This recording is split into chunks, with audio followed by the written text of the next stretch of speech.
Come on! Ladies and gentlemen, boys and girls, people of the world, I am George Massey and I have just come back from watching Alien Covenant, the new Ridley Scott Alien film, and here I am, ready to review it. In all honesty, it's not that good. In fact, it's not good. I want to say it's great. I want to say it transports you back to the original vibe, style, horror, terror of Alien. I would like to say that it has some of the style and the panache and the sophistication of the original Ridley Scott, some would say, masterpiece. But it doesn't. It's off on so many levels and for so many reasons. Now, this is a spoiler-free review, so I won't go into all of them, but to simplify it, yes, it is very nice to look at in some ways. The ship interior looks terrific. The ship exterior seems predominantly to be CGI, which is not that good, especially when you consider that the original movie is getting on for 40 years old, and sometimes the ship looks better in that than the Covenant ship in this movie. And also in regards to the CGI, the alien is CGI and it looks really bad. I mean, everything about that alien is so jarring. You know there is nothing there. You know that it is not really with the actors. You know that it is completely and totally CGI. And when you compare it to especially James Cameron's Aliens, the way those aliens look, they look absolutely incredible. And then if you also go back and look at other films from the 80s like John Carpenter's The Thing, and you look at the special effects in that movie, the way the alien moves, it's so frightening, it makes your skin crawl, and it's incredible because it's there, it's real. Now, considering the Alien franchise pioneered so much in regards to the kind of frightening off-world monster movie, it's irritating to think that it's spawned all of these imitators, and now this new one is kind of imitating itself in the way that any other modern movie would try to imitate Alien. It does feel like an imitation. It sort of feels like Ridley Scott tried to remake, in a way, the first Alien, but then wrap it up in an incredibly convoluted storyline that I don't think many people are particularly interested in. There is a point when a character says, "There's so much here that doesn't make sense," and that's a line that I actually laughed out loud at, involuntarily, and not in a mocking, smirking way, but in a way because it so evidently doesn't make any sense. The Prometheus story I liked. I liked Prometheus a lot. It's not a perfect film. It does have some script problems. Those scientists at the beginning are something of a nuisance, but overall it's good, and I like the idea. I thought it was imaginative, I thought it was creative, I thought it was inventive, much more than this film. And this film just takes the Prometheus story, makes it far more kind of messy and confusing, and it feels like sometimes you get movies, right, and they are stupid movies made by very intelligent people. Dan O'Bannon, who wrote Alien, is the kind of guy who liked those kinds of movies because the one film that he wrote and directed was Return of the Living Dead, a very silly movie made by clearly a very smart man. And that's great when you get a dumb movie made by a smart person. What's annoying is when you get a smart movie made by what feels like a dumb person. Now, I know Ridley Scott didn't write this Alien Covenant, but you do get the feeling that this is not that smart a film, but it's trying to be very smart. And it's a little bit frustrating. What you would prefer is essentially just a simple movie made intelligently.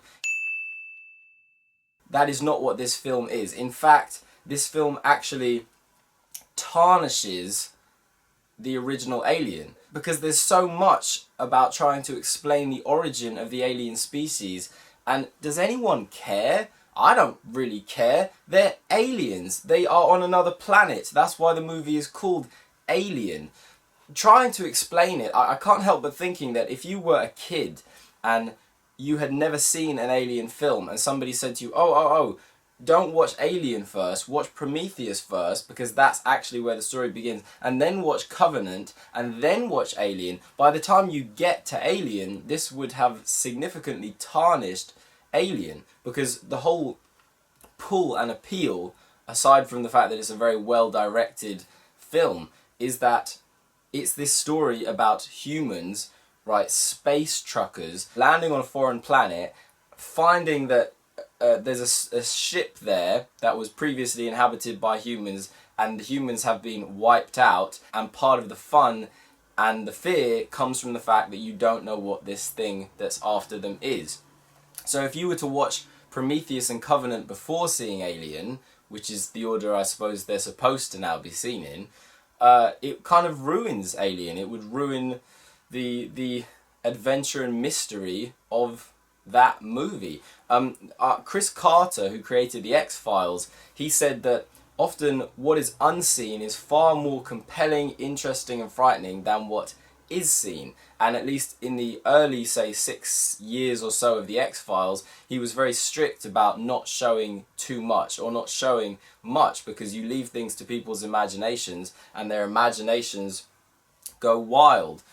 This Covenant is doing the complete opposite and revealing far too much. Also, in regards to the movement of the alien, it's so slick, there's so much kind of gloss and CGI sheen. It's like Disney movement almost, and it seems completely off compared to the original. The original has a slightly skeletal, insectile kind of a movement. If you think of the way a pigeon moves its head, or just a bird, everything is sharp.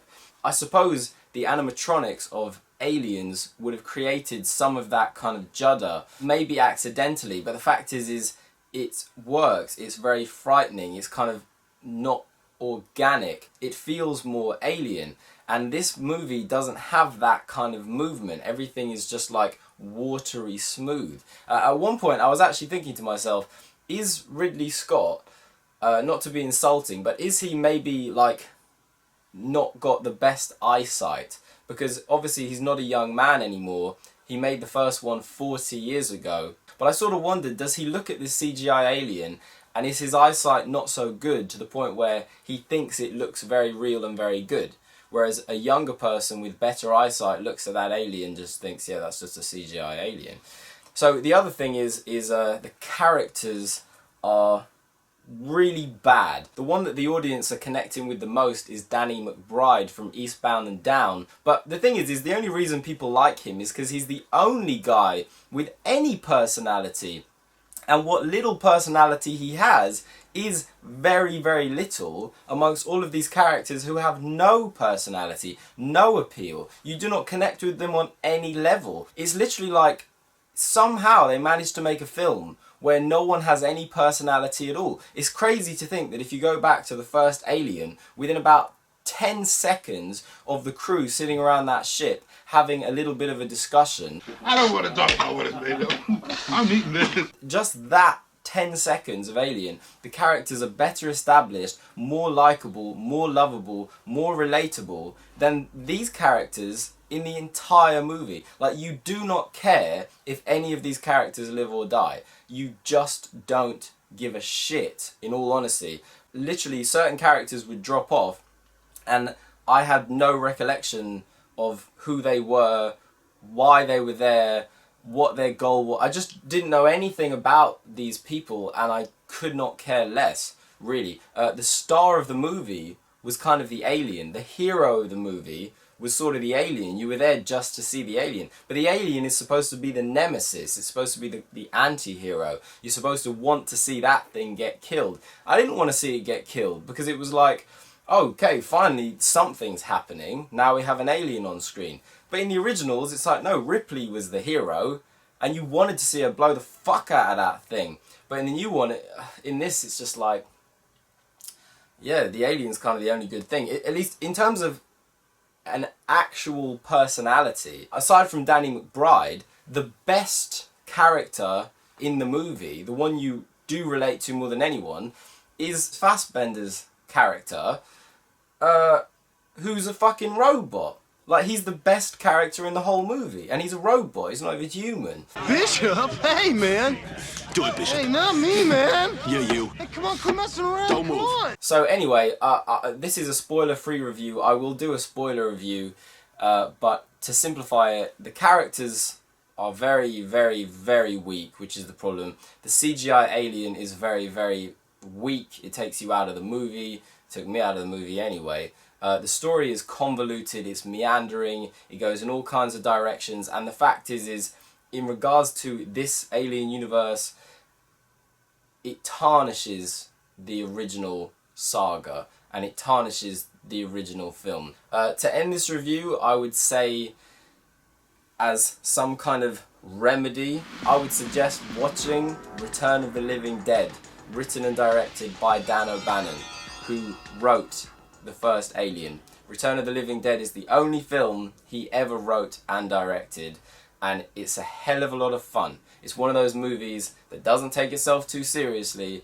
but it's some crazy fun, and it gets the tone just right without trying to be too big or too intelligent. So if you're looking for something with a little bit of the original Alien tone, you're better off watching Return of the Living Dead.